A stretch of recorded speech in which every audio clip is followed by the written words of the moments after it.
તો નમસ્કાર દર્શક મિત્રો, સ્વાગત છે આજના નવા વિડીયોમાં અને આપણા તમામ યુટ્યુબ ફેમિલીને જય શ્રી કૃષ્ણ, સીતારામ અને હર હર મહાદેવ.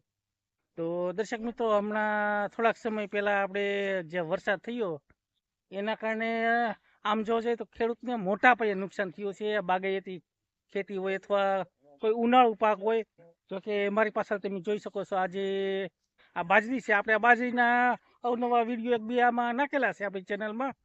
પણ તો જે આજે કંઈક જે નુકસાની થઈ, આમ જોવા જઈએ તો આમાં મહેનત ભરપૂર કરી હોય છે ખેડૂતોએ.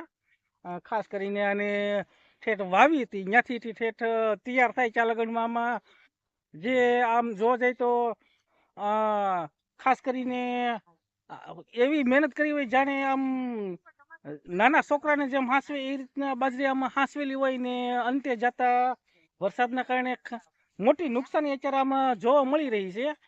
તો જે બાજરી જ્યારે પાકમાંથી આવીને ત્યારે જ ખાસ કરીને આમાં વરસાદ એવી રીતના ભયંકર રીતે થયો છે. આમ તમે પાછળ જોઈ શકો છો, બાજરી ઘણી ખરી આમાં નમી ગઈ છે. જે નમી ગઈ છે, જે નીચે અડે એ અત્યારે હાલ ઉગી ગઈ છે. તમને એક બે પાથરામાં આમાં બતાવું. આ રીતની દર્શક મિત્રો બાજરી અત્યારે હાલ ઘણી નુકસાની છે. આમાં ઘણા ડુંડા આવા જોવા મળે છે ને જે અત્યારે આપ જે ઊભો પાક અત્યારે જે આમ જો જે તૈયાર થઈ ગયેલો ગણાય એમાં કામ કરવું પણ અત્યારે ખૂબ મુશ્કેલ થઈ રહ્યું છે. એક પ્રકારે ગરમીનો માહોલ છે અને બાજરી હાવ અત્યારે આમ જોઈએ તો હાવ આડી જ પડી ગઈ છે પવનના કારણે. કેમ છે ભાભી, કેમ છે વાઢવામાં? કેમ મજા આવે કે બહુ મજા આવે? હે, ભગવાને સારું કર્યું.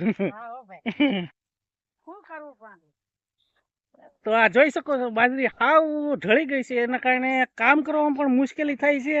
વાઢવી પણ જ્યાંમાં એક માણસ જોતું હોય ત્યાં આમાં 3 માણસ જોવે છે.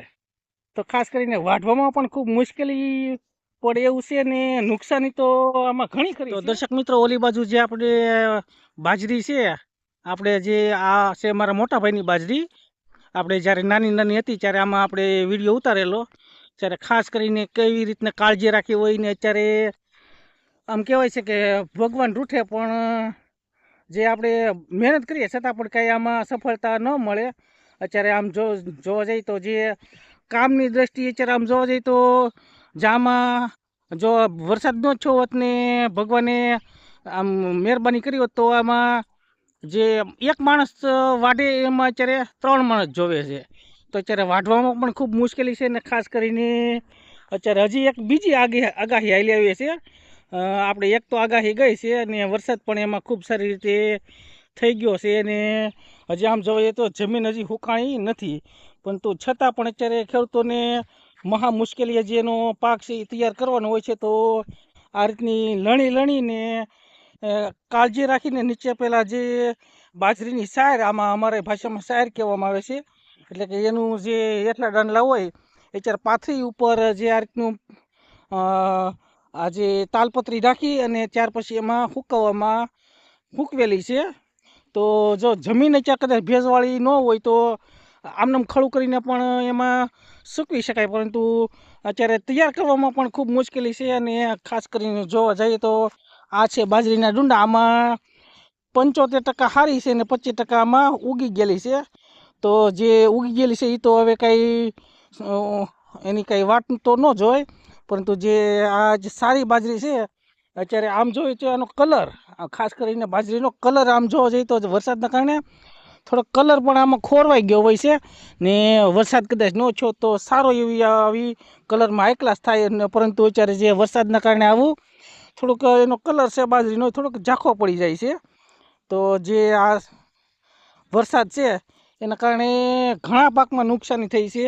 ખાસ કરીને બાજરી ઉનાળુ પાક, તલી હોય, બાગાયતી પાક હોય, કેરીનો પાક હોય, એવા ઘણા બધા પાકોમાં અત્યારે હાલ આ માવઠું થયું એના કારણે નુકસાની થઈ છે. ને અત્યારે કામ કરવું પણ ખૂબ મુશ્કેલ છે, કારણ કે આમાં ઢળી ગયું ને આડું બધું આ બાજુ તમે જોઈ શકો છો, આ પણ ખૂબ ઢળી ગઈ છે, આ પણ ઢળી ગઈ છે. અને જે ડુંડા નીચે અડે એના કારણે ઉગી જાય છે.